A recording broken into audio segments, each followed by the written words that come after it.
ಕನಕಾಪುರದ ಬಂಡೆ ಡಿಕೆ ಶಿವಕುಮಾರ್ ಕರ್ನಾಟಕದ ಸಿಎಂ ಗದ್ದುಗೆ ಏರಿ ಇನ್ನು 2 ದಿನ ಆಗಿಲ್ಲ, ಆಗಲೇ ಹೊಸ ಗವರ್ನಮೆಂಟ್ ಒಳಗೆ ಭೀಕರ ಪೊಲಿಟಿಕಲ್ ಜ್ವಾಲಾಮುಖಿ ಸ್ಫೋಟಗೊಂಡಿದೆ. ಹೊಸದಾಗಿ ಅಧಿಕಾರಕ್ಕೆ ಬಂದಿರೋ ಸರ್ಕಾರದಲ್ಲಿ ಮಂತ್ರಿಗಳ ಇಲಾಖೆಗಳ ಕೆಲಸವೇ ಇನ್ನೂ ಶುರು ಆಗಿಲ್ಲ.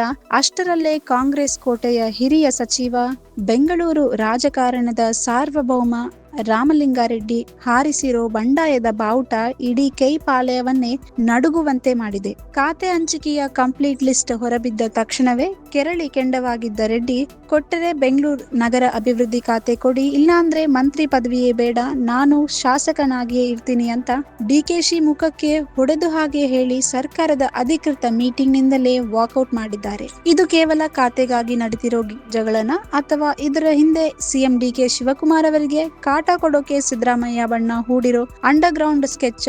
2023ರಲ್ಲಿ ಡಿಕೆಶಿ ಕೊಟ್ಟಿದ್ದ ಆ ಸೀಕ್ರೆಟ್ ಪ್ರಾಮಿಸ್ ಏನಾಗಿತ್ತು? ರಾಮಲಿಂಗಾರೆಡ್ಡಿ ಅವರ ಈ ರಾಜೀನಾಮೆ ಧಮಕಿ ಹಿಂದೆ ದೆಹಲಿ ಹೈಕಮಾಂಡ್ಗೆ ಹೋಗಿರೋ ಆ ರಹಸ್ಯ ಸಂದೇಶ ಏನು?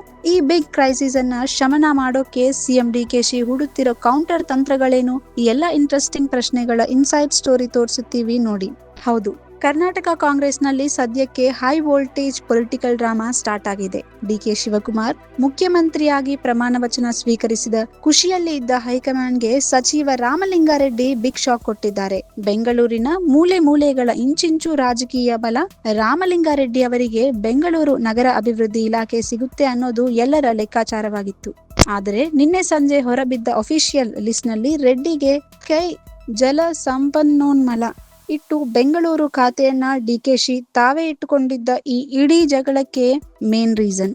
ಈ ಹೈ ಡ್ರಾಮಾದ ಹಿಂದೆ 2023ರ ಒಂದು ಬಿಗ್ ಸೀಕ್ರೆಟ್ ಅಗ್ರಿಮೆಂಟ್ ಆಗಿದೆ. 2023ರಲ್ಲಿ ಸಿದ್ದರಾಮಯ್ಯ ಸಿಎಂ ಆಗಿದ್ದಾಗ ಬೆಂಗಳೂರು ನಗರ ಅಭಿವೃದ್ಧಿ ಇಲಾಖೆಯನ್ನ ಡಿಕೆ ಶಿವಕುಮಾರ್ ಅವರೇ ತಮ್ಮ ಬಳಿ ಇಟ್ಕೊಂಡಿದ್ರು. ಆ ಸಂದರ್ಭದಲ್ಲಿ ಅಸಮಾಧಾನಗೊಂಡಿದ್ದ ರಾಮಲಿಂಗಾರೆಡ್ಡಿ ಅವರನ್ನ ಸಮಾಧಾನ ಮಾಡಲು ಮುಂದೆ ಸೂಕ್ತ ಸಮಯದಲ್ಲಿ ನನ್ನ ಬಳಿ ಇರೋ ಬೆಂಗಳೂರು ಖಾತೆಯನ್ನ ನಿಮಗೆ ಬಿಟ್ಕೊಡ್ತೀನಿ ಅಂತ ಡಿಕೆಶಿ ಸ್ವತಃ ಮಾತು ಕೊಟ್ಟಿದ್ರಂತೆ. ಆ ಮಾತನ್ನ ನಂಬಿಯೇ ಇಷ್ಟು ದಿನ ಸುಮ್ಮನಾಗಿದ್ದ ರೆಡ್ಡಿಗೆ ಈಗ ಡಿಕೆಶಿ ಸಿಎಂ ಆದ ಮೇಲೂ ಖಾತೆ ಸಿಗದೇ ಇರೋದು ಭಾರಿ ಆಘಾತ ತಂದಿದೆ. ಇದರಿಂದ ಕಂಪ್ಲೀಟ್ ಆಗಿ ಕೆರಳಿ ಕೆಂಡವಾಗಿರೋ ರಾಮಲಿಂಗಾರೆಡ್ಡಿ ಸಿಎಂ ಡಿಕೆ ಶಿವಕುಮಾರ್ ಅವರಿಗೆ ಡೈರೆಕ್ಟ್ ಆಗಿ ಫೋನ್ ಮಾಡಿ ಕ್ಲಾಸ್ ತಗೊಂಡಿದ್ದಾರೆ.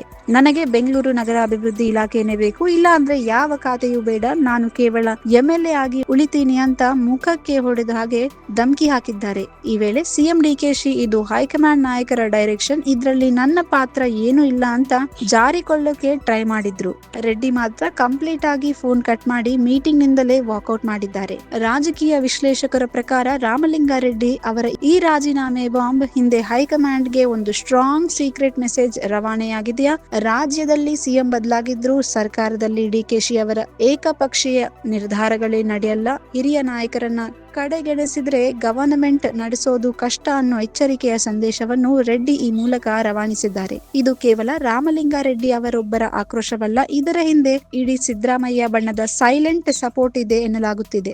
ಡಿಕೆಶಿ ಸಿಎಂ ಕುರ್ಚಿ ಏರಿದ ದಿನದಿಂದಲೇ ಸಿದ್ದರಾಮಯ್ಯ ಬೆಂಬಲಿಗರು ಒಳಗೆ ತಮ್ಮದೇ ಆಟ ಶುರು ಮಾಡ್ತಿದ್ದಾರೆ. ಮುಂದೆ ಸಂಪುಟ ರಚನೆ ಮತ್ತು ಖಾತೆ ಹಂಚಿಕೆಯಲ್ಲಿ ಡಿಕೆಶಿಗೆ ದೊಡ್ಡ ಮಟ್ಟದ ತಲೆನೋವು ತರಬೇಕು ಅನ್ನೋದೇ ಇವರ ಮಾಸ್ಟರ್ ಪ್ಲಾನ್. ಆದ್ರೆ ಮೊದಲ ಭಾಗವಾಗಿಯೇ ಈಗ ರಾಮಲಿಂಗಾರೆಡ್ಡಿ ಅವರನ್ನ ಮುಂದಿಟ್ಟುಕೊಂಡು ಸಿದ್ದರಾಮಯ್ಯ ಬಣ್ಣ ಡಿಕೆಶಿ ವಿರುದ್ಧ ಕೌಂಟರ್ ಅಟ್ಯಾಕ್ ಸ್ಟಾರ್ಟ್ ಮಾಡಿದೆ. ಮುಂಬರುವ ದಿನಗಳಲ್ಲಿ ಇನ್ನು ಹಲವು ಸಚಿವರು ಇದೇ ರೀತಿ ಖಾತೆ ತೆಗೆಯುವ ಸಾಧ್ಯತೆಗಳನ್ನು ತಲೆ ಹಾಕುವಂತಿಲ್ಲ. ಇನ್ನು ಈ ಬಿಗ್ ಕ್ರೈಸಿಸ್ ಇಡೀ ಗವರ್ನಮೆಂಟ್ಗೆ ಆರಂಭದಲ್ಲೇ ಭಾರಿ ಮುಜುಗರ ತಂದಿಟ್ಟಿರೋದಂತೂ ಸಿಎಂ ಡಿಕೆ ಶಿವಕುಮಾರ್ ತಕ್ಷಣವೇ ಡ್ಯಾಮೇಜ್ ಕಂಟ್ರೋಲ್ ರಾಜಕಾರಣಕ್ಕೆ ಇಳಿದಿದ್ದಾರೆ. ತಡರಾತ್ರಿಯವರೆಗೆ ಸಿಎಂ ಆಪ್ತರು ಮತ್ತು ಪಕ್ಷದ ಪ್ರಮುಖ ಮುಖಂಡರು ರೆಡ್ಡಿ ನಿವಾಸಕ್ಕೆ ದೂತರಾಗಿ ಹೋಗಿ ಸಂಧಾನದ ಕಸರತ್ತು ನಡೆಸಿದ್ದಾರೆ. ಬಿಕೆ ಹರಿಪ್ರಸಾದ್ ಅವರ ನೂತನ ಕೆಪಿಸಿಸಿ ಸಾರಥ್ಯದ ಬೆಂಬಲ ಪಡೆದು ಹೈಕಮಾಂಡ್ ಮೂಲಕವೇ ರಾಮಲಿಂಗಾರೆಡ್ಡಿ ಅವರನ್ನ ಸಮಾಧಾನ ಪಡಿಸಲು ಮತ್ತು ಅವರ ವಿಕೆಟ್ ಉಳಿಸಿಕೊಳ್ಳಲು DKShi back behind the scene ನಲ್ಲಿ ಗೇಮ್ ಪ್ಲಾನ್ ಮಾಡ್ತಿದ್ದಾರೆ. ಒಟ್ಟಾರೆಯಾಗಿ ಹೇಳೋದಾದ್ರೆ ಈ ಒಂದು ಇನ್ಸಿಡೆಂಟ್ ಮೂಲಕ ಸಿಎಂ ಪೀಠದಲ್ಲಿ ಕೂತಿರೋ ಡಿಕೆ ಶಿವಕುಮಾರ್ ಅವರಿಗೆ ಮುಂಬರುವ 2 ವರ್ಷ ವರ್ಷಗಳ ಆಡಳಿತವಾದಿ ಖಂಡಿತವಾಗಿಯೂ ಹೂವಿನ ಹಾಸಿಗೆ ಅಲ್ಲ ಅನ್ನೋದು ಸೂರ್ಯನಷ್ಟೇ ಸ್ಪಷ್ಟವಾಗಿದೆ.